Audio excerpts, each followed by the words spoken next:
Hi guys, sa ating video ngayon tayo ay magluluto ng masarap at pampilyang lutuin ang tahong.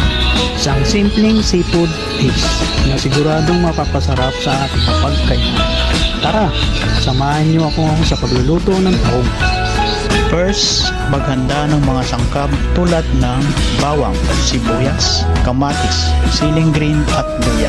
Ihanda din natin ang tahong, sayote, daw ng sili at daw ng malunggay. Next, magpainit tayo ng mantika sa kawali. Susunod natin, igisa natin ang bawang.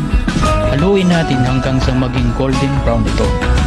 Next, igisa natin ang sibuyas at halu-haluin natin. Isunod naman natin ang luya. Kailangan natin ng luya para mawala yung lansa niya. Next, ilagay naman natin ang kamatis at halu-haluin hanggang sa lumabas ang aroma niya.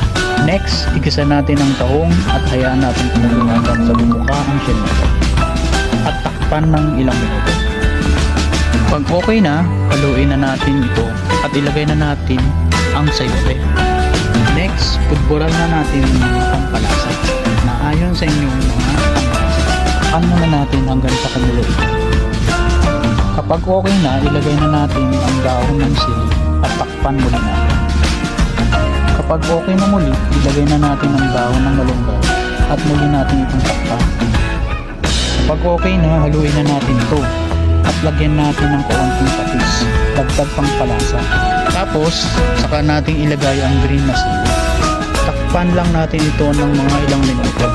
At ito ang ating finish na luto. Sana nagustuhan at natutunan ninyo kung paano lutuin ang masarap na tahong. Subukan niyong lutuin ito sa inyong tahanan. Salamat uli hanggang sa susunod na video.